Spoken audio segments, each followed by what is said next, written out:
Hi everyone, welcome to your channel I learn. आज हम Beehive textbook का chapter 3 का पार्ट 2 करने वाले हैं। अगर आपने पार्ट 1 का वीडियो नहीं देखा है तो आपके टॉप राइट कॉर्नर में इसका लिंक है, उसे क्लिक करें और जरूर देखें। बिफोर वी स्टार्ट, अगर आपने हमारे चैनल को सब्सक्राइब नहीं किया है तो please subscribe and support us. Crying too much to explain, she lay in the shadowed room watching the evening light make a sad little pattern on the floor. The father came into the room with a ruler in his hands. "I'm going to beat you for this," he said. "Oh, no, no," she screamed, hiding under the bedclothes. He pulled them aside. "Sit up," he ordered, "and hold out your hands. You must be taught once and for all not to touch what does not belong to you." "But it was for your birthday." Down came the ruler on her little pink palms. Crying too much to explain का मतलब है कि वो इतना ज्यादा रो रही थी कि वो एक्सप्लेन नहीं कर पाई। तो it is like a phrase it uses कि I am crying too much to explain. So मैं इतना ज्यादा रो रही हूँ कि मैं एक्सप्लेन नहीं कर सकती। So that's what it means. So she was crying so too much to explain. She lay in the shadowed room. So वो लेट गई अपने शैडोड रूम में, watching The evening light make the sad little pattern on the floor.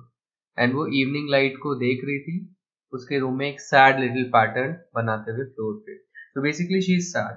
So वो sad हो गई, हर चीज को sad लग रही है, and उसको जो evening light pattern बना रही है फ्लोर में, वो sad लग रहा है उसे। Shadowed का मतलब है dark. So lights बंद है। Then father came into the room with a ruler in his hand. So फिर उसके पापा उसके रूम में आते हैं, उनके हाथ में एक छड़ी है, रूलर है, एंड फिर उसको बोलते हैं मैं तुम्हें पीटूंगा इसके लिए, I am going to beat you for this. फिर वो चिल्लाने लगती है ओ नो नो, एंड फिर वो अपने बेड क्लोथ्स के अंदर छुप जाती है। तो बेड क्लोथ्स क्या है? तो बेड क्लोथ्स बेसिकली जो भी चीजें आप बेड पे बेड शीट्स रखते हो एंड ओढ़ने के लिए ब्लैंकेट्स रखते हो तो उनको आप बेड क्लोथ्स बोलते हैं। तो बेड शीट्स या ब्लैंकेट्स, तो उनको आप बेड क्लोथ्स बोलते हो। तो उसके अंदर वो छुप गई। He pulled them aside. उसके पापा ने उसे साइड में हटाया सारे बेड क्लोथ्स को। सिट अप, उठ के बैठो बोला, ऑर्डर दिया, एंड अपना हाथ बाहर निकालो। You must be taught once and for all not to touch what does not belong to you. तो तुम्हें एक बार ये सिखाना पड़ेगा हमेशा के लिए कि जो चीज तुम्हारी नहीं है उसको छूना नहीं है तुम्हें। So once and for all का मतलब हमेशा के लिए। तो हमेशा के लिए तुम्हें ये सिखाना पड़ेगा कि जो चीज तुम्हारी नहीं है उसे छूना नहीं है। But it was for your birthday. So फिर एक्सप्लेन करने की कोशिश करी कि वो आपके बर्थडे के लिए था, एंड वो कुछ नहीं सुने, एंड उनका रूलर उसके छोटे पिंक हथेलियों पे पड़ गया। Hours later, when grandmother had wrapped her in a shawl and rocked her in the rocking chair, the child clung to her soft body. "What did God make fathers for?" she sobbed. "Here's a clean hanky, darling. Blow your nose. Go to sleep, pet. You'll forget all about it in the morning." I tried to explain to father, but he was too upset to listen tonight. But the child never forgot. Next time she saw him, she quickly put both hands behind her back and a red color flew into her cheeks. So कुछ घंटों बाद उसकी दादी आई और उसे rap किया shawl में, shawl उड़ाया, और फिर रॉकिंग चेयर बेसिकली वो ऐसी चेयर है जिसपे आप बैठ के आगे पीछे झूलते रहते हैं, उसको आप रॉकिंग चेयर बोलते हैं। So rocking chair is something like this, जिसमें आप बैठ के झूलते हैं। तो स्पेशली आप देखोगे कि बूढ़े लोग इस पे बैठ के थोड़ा सा झूलते रहते हैं। सो रॉकिंग चेयर पे उसको बिठा के वो उसे कंसोल कर रही थी, एंड उस पे the child clung to her soft body. Clung to यानी चिपक जाना। सो दादी माँ से चिपक के उस रॉकिंग चेयर पे बैठ गई, एंड फिर उनसे सिसक सिसक के पूछती हैं। तो सॉफ्ट करना यानी सिसकना। तो सिसकते हुए उनसे पूछती हैं कि भगवान ने फादर्स, पापा लोगों को क्यों बनाया है। तो फिर जवाब में ग्रैंडमदर बोलती हैं, ये लो साफ हैंकी डार्लिंग, हैंकी यानी रुमाल। तो ये लो साफ हैंकी डार्लिंग, अपनी नाक पोछो, ब्लो योर नोज यानी अपनी नाक साफ करो, एंड सो जाओ पेट। सो पेट एक ऐसा वर्ड है जो भी आपका लाडला या लाडली होती है, आप उसके लिए वर्ड यूज करते हो पेट। तो इसका मतलब ये नहीं कि ये आपका पेट है, it's just a word to show कि आपका बहुत कोई चहीता है।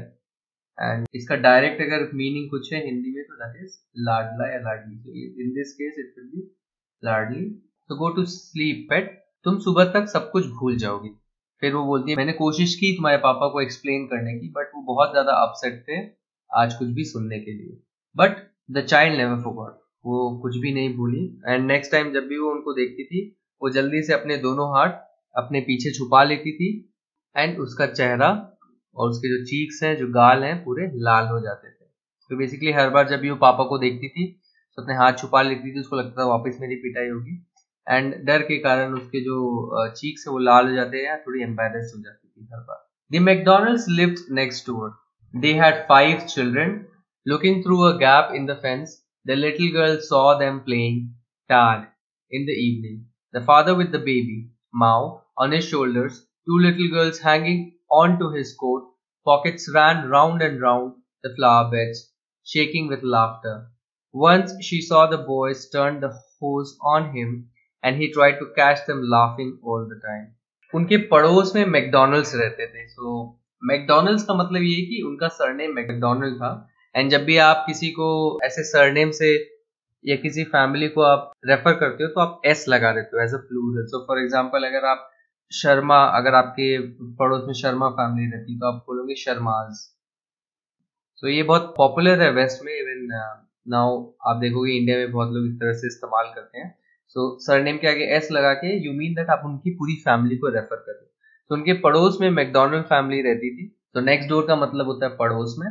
एंड उनके 5 बच्चे थे, दे हैड 5 चिल्ड्रन। एंड अपने फेंस के गैप से, जैसे इस पिक्चर में आप देख रहे हो, तो ये केजिया है।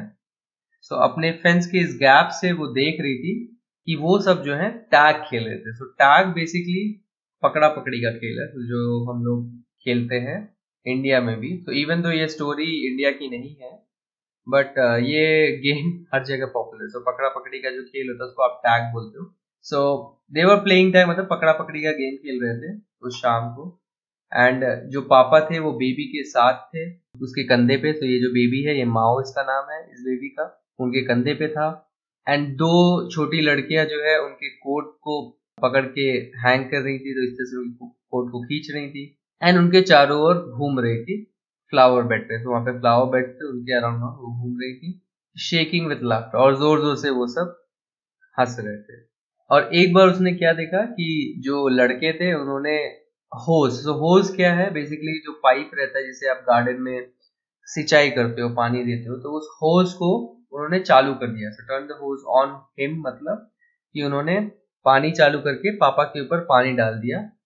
एंड उनके पापा गुस्साए नहीं, बट उनको पकड़ने की कोशिश करे, हमेशा हंसते हुए। सो उनको हंस हंस के पकड़ने की कोशिश कर रहे थे। तो इसका मतलब व्हाट शी शो इज कि इवन दो वो बदमाशियां कर रहे थे उनके बच्चे, उन्होंने पानी चला के उसको उनके ऊपर डाल दिया, इवन देन वो जो है हंस रहे थे पूरे time. Then it was she decided that there were different sorts of fathers. Suddenly one day mother became ill and she and grandmother went to hospital.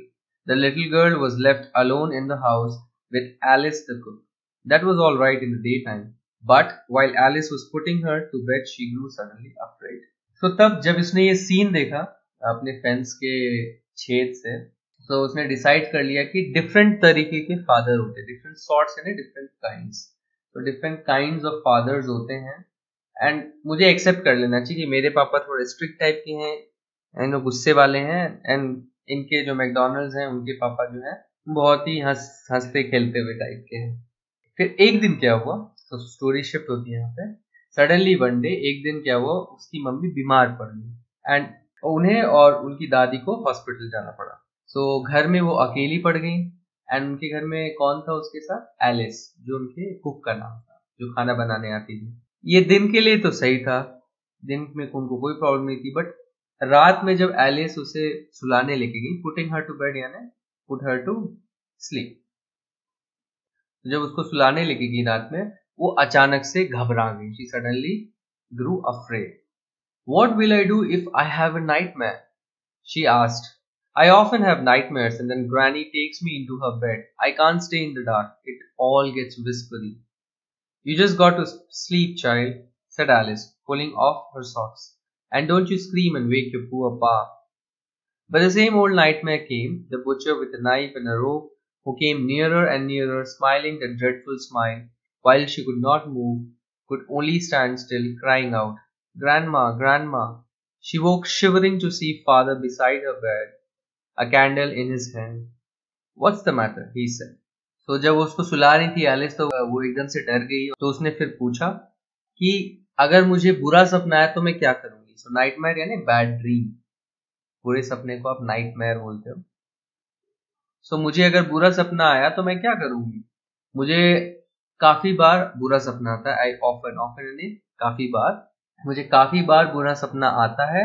And तब ग्रैनी, ग्रैनी वो अपने ग्रैंड मदर को बोल रही हैं, तब जो दादी मुझे अपने बेड पे ले जाती हैं। I can't stay in the dark, मैं अंधेरे में नहीं रह सकती। It all gets whispery, so whispery यानी it all gets very quiet, शांत हो जाता है डार्क में सब कुछ। You just go to sleep child, फिर एलिस क्या बोलती है उनको, तुम बस सोने चले जाओ बच्ची। पुलिंग ऑफ हर सॉक्स, उसके सॉक्स निकालते हुए।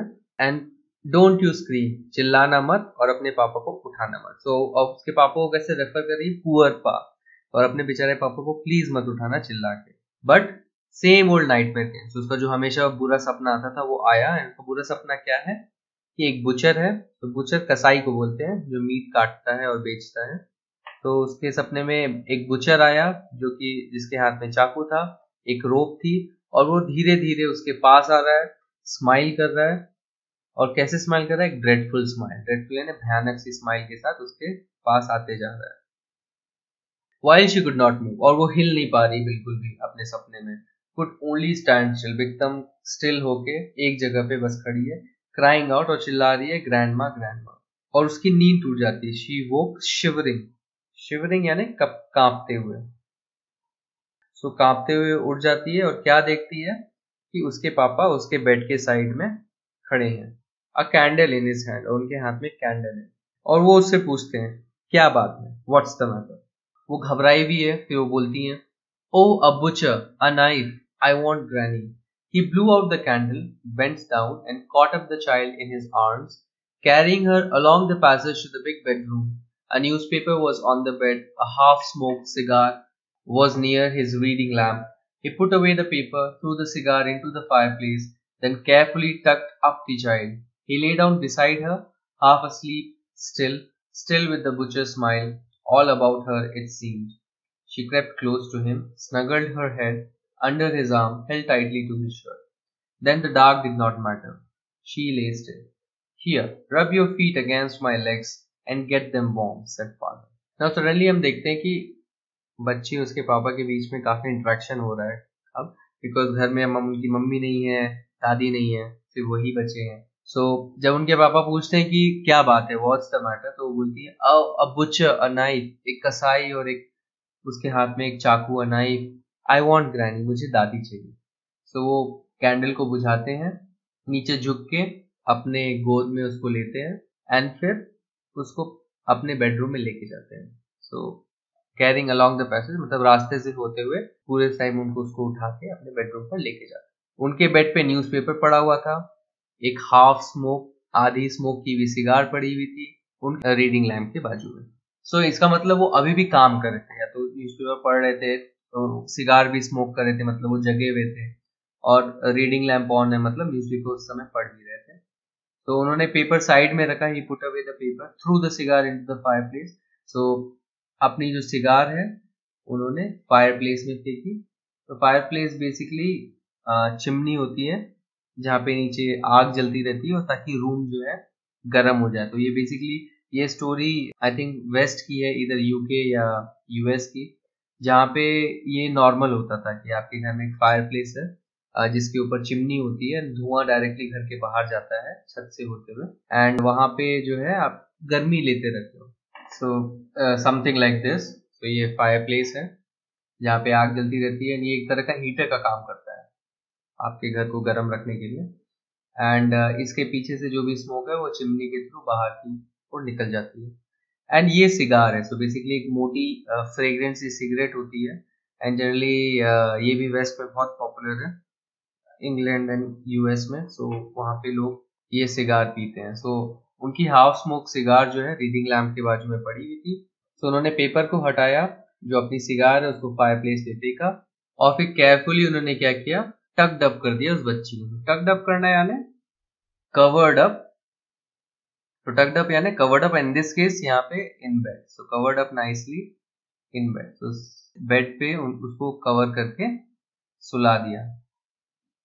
He lay down beside her, वो उसके बाजू में लेट गए, half asleep still with Butcher's smile all about her, it seemed. She crept close to him, snuggled her head under his arm, held tightly to his shirt. तो वो आधी नींद में थी स्टिल, और स्टिल वो बुचर की स्माइल देख सोच रही थी उसके बारे में। सो वो जैसे उसके साइड में आए, वो धीरे से उसके पास मूव करके गई, crept close, क्रीप करना यानी मूव क्वाइटली, तो धीरे से उनके साइड मूव करी, स्नगल करी। स्नगल का मतलब क्या होता है? Move into a warm comfortable position. बहुत ही पॉपुलर वर्ड है। सो फॉर एग्जांपल, अगर आप ठंड में फॉर एग्जांपल अपनी रजाई में घुस जाते हैं या बेड में जाके बेडशीट्स के अंदर घुस जाते हैं, तो उसको आप स्नगल करना बोलते हैं। सो यू स्नगल्ड अप और you snuggled into your bed. So snuggle करने का मतलब है कि आप एक वार्म कंफर्टेबल सी पोजीशन पे चले गए हैं। And you can even snuggle beside a person, and ये पॉपुलरिटी किसी आप किसी के बाजू में जाके कंफर्टेबल वार्म पोजीशन पे सो जाते हैं तो उसको भी आप स्नगल करना कहते हैं। तो snuggle beside someone, snuggle with someone. So यहाँ पे उस बच्ची ने क्या किया, अपने पापा के हाथ के नीचे अपना सर घुसा लिया, स्नगल कर लिया और उनकी शर्ट को टाइटली से पकड़ लिया, बिकॉज वो डरी हुई थी। Then dark did not matter, तो फिर अंधेरा मैटर नहीं कर रहा था क्योंकि पापा उसके बाजू में थे। शी ले स्टिल, फिर वो एकदम आराम से बिना मूव किए लेट गई। अब वो शिवर नहीं कर रही थी।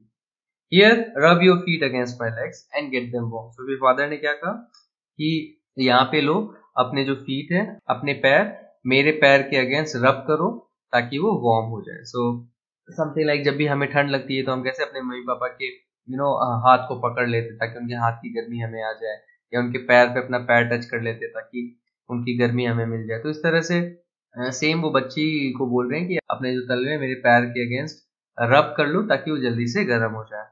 Tired out, he slept before the little girl. A funny feeling came over her. Poor father, not so big after all. And with no one to look after him, he was harder than grandmother. But it was a nice hardness, and every day he had to work and was too tired to be a Mr. MacDonald. She had torn up all his beautiful writing. She stirred suddenly and sighed. What's the matter? Asked her father. Another dream? Oh, said this little girl.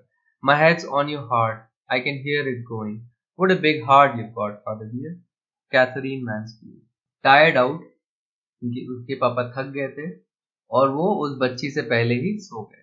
तो ये देखते ही एक funny feeling है उसके अंदर, उस बच्ची के अंदर। सो फनी फीलिंग का क्या मतलब है कि उनको एक इंट्यूशन आया, एकदम से एक थॉट आया,